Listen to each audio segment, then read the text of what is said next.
अब ट्राई करो Maggi veggie मसाला के बोझ से है परेशान, बॉडी से आगे की तरफ ले जाए। और के भाग दौड़ भरी स्ट्रेसफुल लाइफ में क्या आप अपनी सेहत का ध्यान रख पाते हैं? रेल यात्रा के दौरान किसी भी अपरिचित सहयात्री की दी हुई खाने पीने की चीजें ना लें। एक कम इन्वेस्टमेंट में अब घर से ही स्टार्ट करें प्रॉफिटेबल बिजनेस।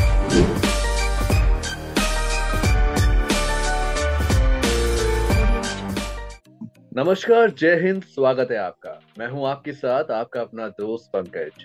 और जी, आपको पता ही है कि हर बार आपसे मैं एक नए मेहमान की मुलाकात कराता हूं। वैसे आज जो हमारे साथ जुड़ी हैं ये हैं नंदिता जी। नंदिता जी कमर्शियल एडवर्टीजमेंट्स में वीओ के लिए जानी जाती हैं और कार्टून वीडियोस जो होती हैं बच्चों की उनमें भी वीओस देती हैं और एक अच्छी खासी वॉइस ओवर आर्टिस्ट हैं। नंदिता जी, थैंक यू। और आप आज हमारे साथ जुड़ी, सबसे पहले तो वेलकम है आपका। Thank you, Pankaj ji. Thank you so much for inviting me for your interview. Thank you so much. जी, नंदिता जी, आज आप इतने बड़े बड़े कमर्शियल्स ऑडियोस कर रही हैं, एडवर्टीजमेंट्स कर रही हैं, तो उनके बारे में सबसे पहले आपसे बात करना चाहेंगे। कैसे ये सब शुरू हुआ था? Actually, it started when COVID was there. जब COVID था तो I am a teacher also. बहुत कम लोग जानते हैं कि मैं 7 सालों से I am a teacher in army school, kindergarten, pre primary school. Okay. और 2 सालों में हमें टीचर के साथ साथ वीडियोस भी बनाने पड़े, ऑनलाइन वीडियोस बनाने पड़े, उसमें अपनी आवाजें देनी पड़ी। और छोटे बच्चे क्या होते हैं ना कि उनको सिखाने के लिए हमें पूरी बॉडी का यूज करना पड़ता है, अपने फेस का यूज करना होता है। अभी 4 साल 5 साल के बच्चे आप उनको ब्लैक बोर्ड से, पेन से, पेपर से नहीं पढ़ा सकते। हम उनको अपनी आवाज के माध्यम से, अपने फेशियल एक्सप्रेशन के माध्यम से पढ़ाते हैं। और उन दिनों स्कूल बंद थे, हमें वीडियोस बनाने पड़ते थे। तो अभी बच्चे से डायरेक्ट कनेक्शन कैसे हो, क्योंकि बच्चे ने मुझे देखा नहीं, नर्सरी में वो आया नहीं, उसने कभी टीचर की शक्ल ही नहीं देखी, स्कूल की शक्ल नहीं देखी। तो उसको वीडियो मजा भी तो आना चाहिए ना कि हाँ टीचर मेरी बोल रही है, उसको सुनने के लायक लगना भी तो चाहिए। तो इसके लिए मैंने फिर अपने जो वीडियोस बनाए उनको कुछ इंटरेस्टिंग वे में करने के लिए मैंने खुद की आवाज डाली और एकदम पिन ड्रॉप साइलेंस में उसको रिकॉर्ड किया और पीछे बैकग्राउंड म्यूजिक लगाया। और बच्चों के जैसे हम बच्चों से बात करते हैं ना, चलो आज हम एक कहानी सुनेंगे। और आपको क पता है क से क्या होता है? क से देखो, आपके चेहरे पे भी क से कान होते हैं और आपके घर में क से क्या चीज, क से क्या क्या चीजें हैं। जाओ जरा अपने किचन में देख के आओ, जाओ जरा किचन में देखो क से कढ़ाई है क्या। तो ये सारी चीज जब हम बच्चों से डायरेक्ट कनेक्ट होते हैं तो उनको मजा आता है, अरे ये तो लगता है मुझसे बात कर रही है। तो वो धीरे धीरे अपना ध्यान इधर से हटा के, क्योंकि बच्चों का अटेंशन स्पान बहुत कम होता है, वो 2 मिनट बैठेंगे उसके बाद हट जाते हैं। तो उनका अट्रैक्शन उनका मेंटेन करने के लिए मैंने स्टार्ट किया और वो चीजें मेरे पेरेंट्स को, बच्चों के पेरेंट्स को बहुत पसंद आई। आई गॉट देयर रिस्पॉन्स कि मैडम आपका वीडियो बच्चे बहुत मन से देखते हैं, पूरा देखते हैं, आप और इस सब्जेक्ट पे बनाओ, इस टॉपिक पे बनाओ और आप अपनी आवाज में बनाओ।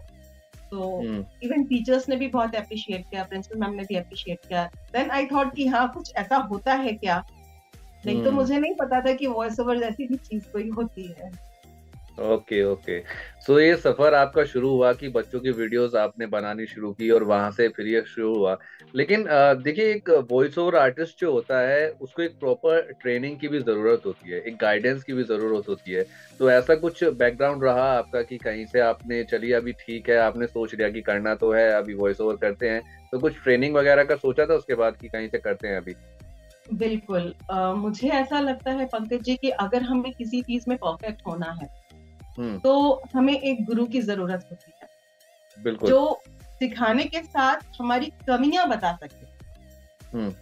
कि वाह वाह करने वाले तो बहुत मिल जाते कि हाँ बहुत अच्छा बहुत अच्छा बहुत अच्छा, लेकिन एक गुरु होता है जो हमारे अंदर कमी निकालता है और डांट के बताता है कि हक के साथ बताता है ये नहीं ऐसे कर, यहाँ पे गलत बोल रहे हो।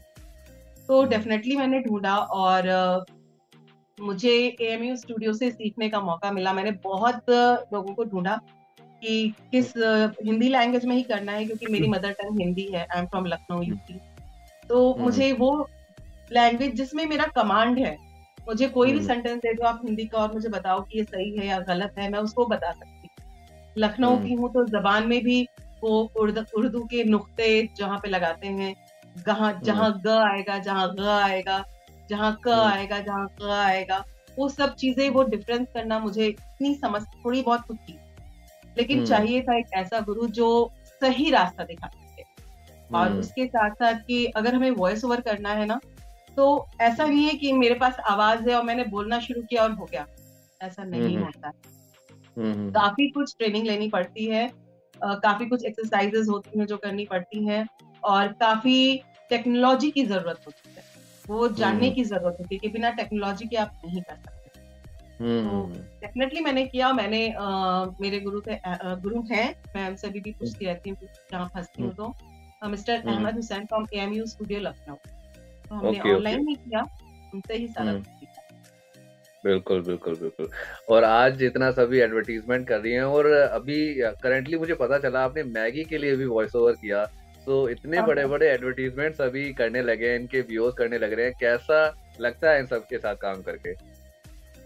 डेफिनेटली मजा आता है, और कुछ सीखने का मन करता है। इवन मैं बताऊं आपको, मैं अपनी आवाज जब भी सुनती हूँ वापस ना, तो मुझे लगता है इस बार ये गलती हो गई, इसको और अच्छा कर सकते थे, इसको कुछ और अच्छा कर सकते थे। अपनी आवाज मुझे कभी पसंद नहीं आती है, मुझे हमेशा कुछ ना कुछ कमी दिखती है कि ये ऐसा नहीं, ऐसा होता तो कैसा होता, वो और अच्छा हो सकता है। तो learning is never ending process, तो मुझे लगता है कि नहीं, और बेहतर करना चाहिए। बिल्कुल बिल्कुल।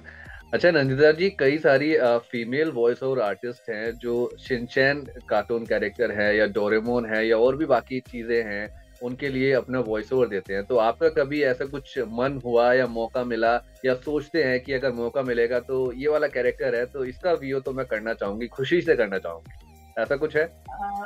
मैंने अभी हाल में ही एक छोटा सा वीडियो बनाया है रियो मूवी का।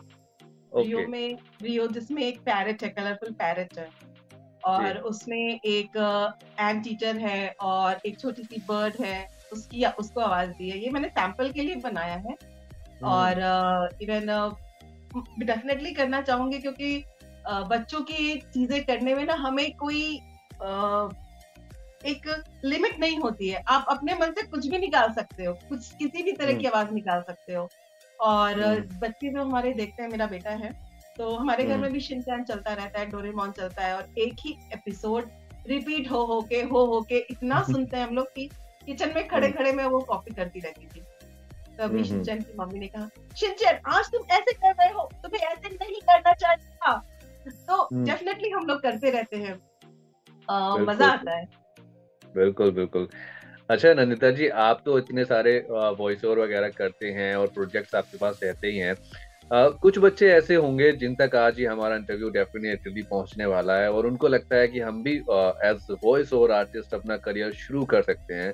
तो आपके अकॉर्डिंग क्या चीजें हैं जो शुरुआत से ही उनको ध्यान में रखनी चाहिए और तब आगे बढ़ना चाहिए?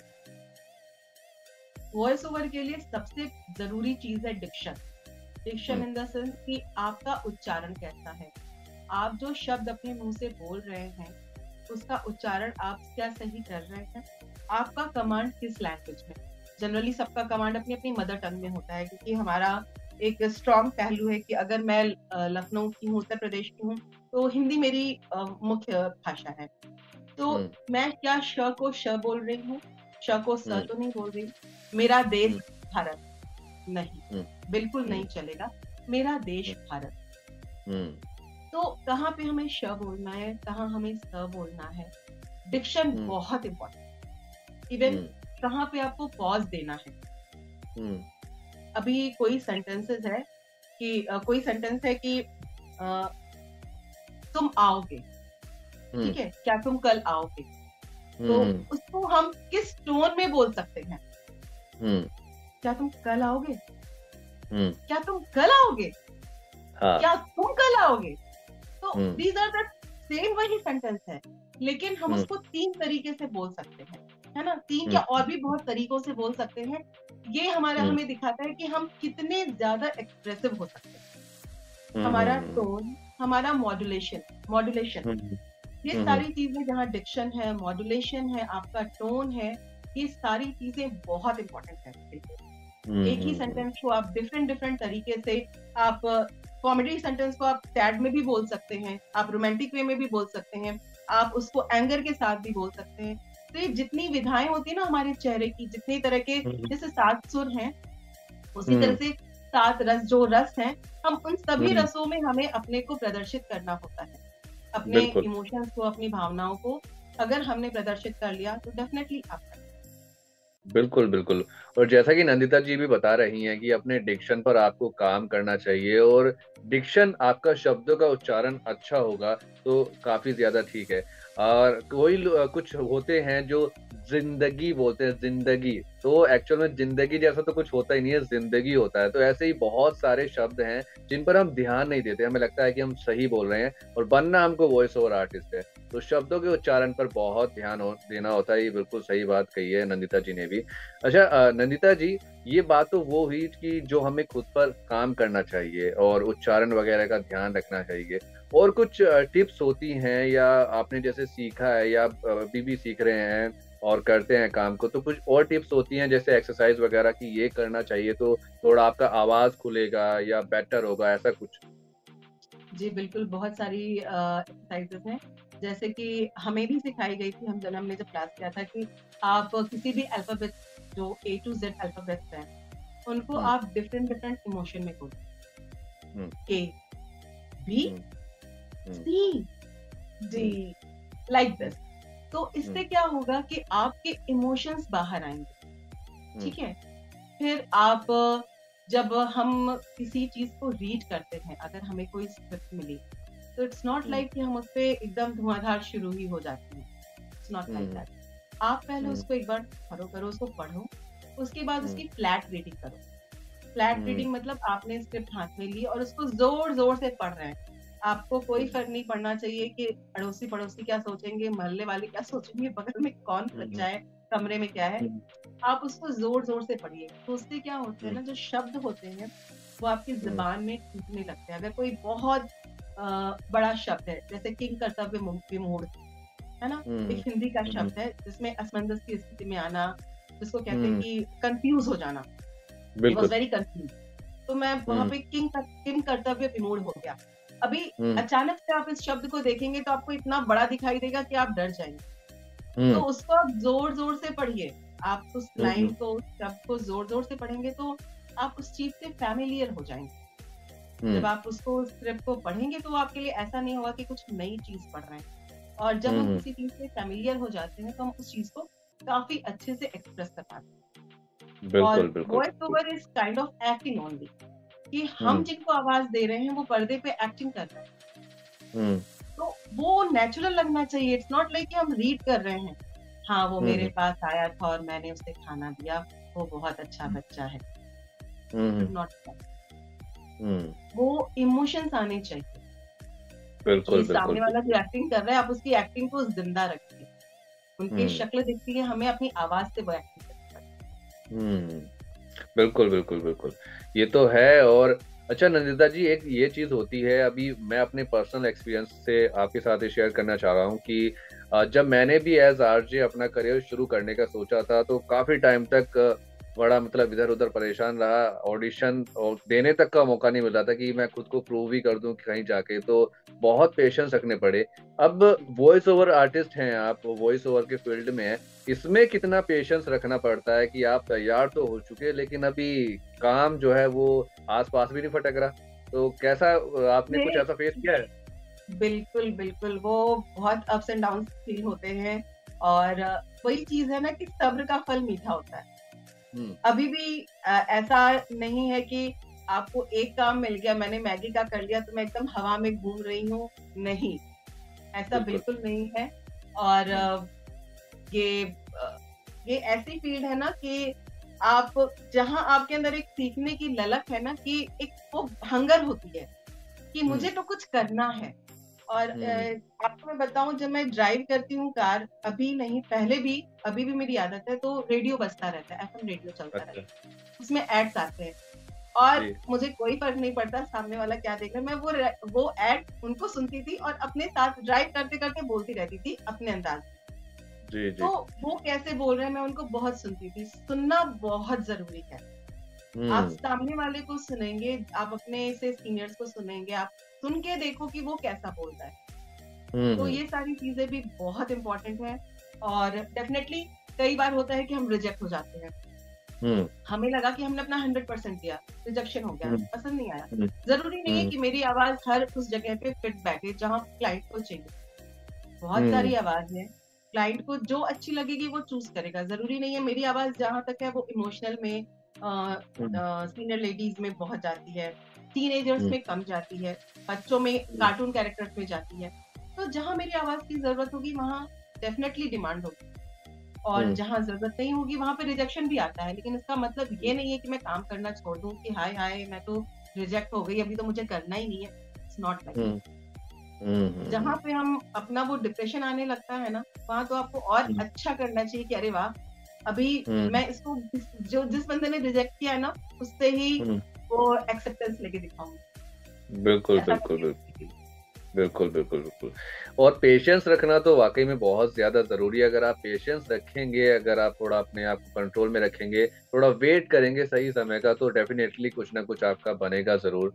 अच्छा नंदिता जी, क्या ये चीजें भी होती हैं कि हम काम तो ढूंढ रहे होते हैं लेकिन सही प्लेस पे सही लोगों के साथ सही जगह पर नहीं ढूंढ रहे होते हैं, तो परेशान होते रहते हैं? ऐसा कुछ मतलब कुछ है जो अभी मतलब होंगे बच्चे जो हमारा इंटरव्यू देखेंगे, हमारी ये बातचीत देखेंगे, शुरू करना चाहेंगे, एक तो वॉइस ओवर प्रोजेक्ट करे ही होंगे उन्होंने, लेकिन फिलहाल अभी खाली चल रहे होंगे या कुछ काम ढूंढ रहे होंगे, तो आपको क्या लगता है राइट प्लेस कहाँ है कि कहाँ पे काम ढूंढा जाए, कैसे उसको अपनी प्रोफाइल बनाई जाए?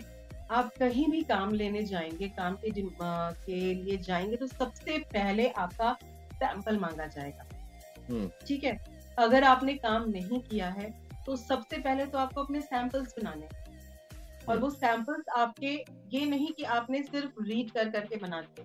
आप डिफरेंट जॉनर में बनाओ, आप एडवर्टाइजमेंट का बनाओ, आप ई लर्निंग का बनाओ, आप डॉक्यूमेंट्री का बनाओ, आप एनिमेशन का बनाओ। आपके पास जितने प्रकार के आप कर सकते हैं, वैरायटीज कर सकते हैं, आप बना के रखो, जिससे जब इंसान आपसे मांगे, अगर मुझे जरूरत है डॉक्यूमेंट्री की और आप मुझे एडवर्टीजमेंट का सैंपल भेज रहे हो, मुझे इंटरेस्ट नहीं होगा, क्योंकि मैं तो डॉक्यूमेंट्री के लिए ढूंढ रही हूँ ना, मैं तो खोज डॉक्यूमेंट्री का सैंपल रही हूँ। आप मुझे ई लर्निंग भेज रहे हो तो मैं क्यों देखूंगी, मैं आपका एडवर्टीजमेंट क्यों देखूंगी? क्योंकि किसी के पास आज की डेट में इतना टाइम नहीं है कि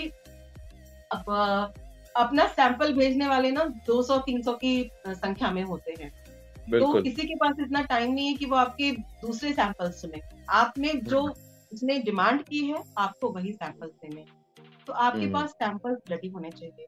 दूसरी बात, सैंपल्स आपके अच्छी आवाज में, अच्छे सिस्टम से रिकॉर्ड किए हुए होने चाहिए, और अच्छी तरह से रिकॉर्ड किए होने चाहिए, बिना म्यूजिक के, कि आपकी रॉ वॉइस उनको समझ में आए। और आप एक प्रोफाइल क्रिएट करिए कि आप इन किस किस एज में बात कर सकते, किस किस एज को आवाज दे सकते हैं, आपका नाम क्या है, आपकी टोन कैसी है, आपके पास कौन सा इंस्ट्रूमेंट है, क्या है, इंडस्ट्री के लिए जो रिक्वायरमेंट है वो आप पूरी कर सकते हैं कि नहीं। लोकेशन के साथ आप एक अच्छा प्रोफाइल बनाइए, क्योंकि कोई भी कहीं भी हम अपना अपॉइंटमेंट के लिए जाते हैं ना, तो हम अपना सीवी देते हैं सबसे पहले। तो वो सीवी हमारा पोर्टफोलियो होना बहुत। बिल्कुल। और जैसा कि नंदिता जी ने अभी एक बात ये भी बोली कि आपकी रॉ वॉइस होनी चाहिए। कुछ वीओ आर्टिस्ट जो बिगिनर हैं वो ये गलती करते हैं, अपना वॉइस सैंपल रिकॉर्ड कर देते हैं और उसमें किधर से भी कुछ भी इफेक्ट लगा देते हैं, रिवर्ब लगा देते हैं, एको लगा देते हैं। तो ये गलती ना करें प्लीज। ये काफी वॉइस ओवर आर्टिस्ट गलती करते हैं। सही कह रहा हूँ नंदिता जी? बिल्कुल, वो पता चल जाता है उनको और वो डिमांड करते हैं रॉ वॉइस की, क्योंकि उनको देखना होता है कि आप जिस बैकग्राउंड में आप रिकॉर्ड कर रहे हैं वहां पे कितना नॉइज, आपका बैकग्राउंड कैसा है, आपने किस जगह से रिकॉर्ड करके दिया है, वो देखते हैं। आपकी आवाज में बेस है नहीं है, किस तरीके की है, कि आपके ऊपर कौन सी आवाज, कौन सी स्क्रिप्ट सूट करेगी, वो ये सारी चीजें चेक करते हैं। तो डेफिनेटली उनको रॉ वॉइस की जरूरत होती है। बैकग्राउंड म्यूजिक कुछ भी नहीं लगाना है, कोई इफेक्ट नहीं लगाना है। बिल्कुल। और बाकी अभी जो हमारे जहां तक भी इंटरव्यू पहुंच रहा है, जो लोग भी देखेंगे इसको, अगर आप एक अच्छे वीओ आर्टिस्ट की तलाश में हैं और फीमेल अच्छा वॉइस ओवर आर्टिस्ट चाहिए, तो आप नंदिता जी से जुड़ सकते हैं इनके फेसबुक पर, इनके इंस्टाग्राम पर। और बाकी नंदिता जी अब थोड़ा सा टेक्निकल बात करते हैं। ये योग के बारे में हमने इतनी बात कर ली।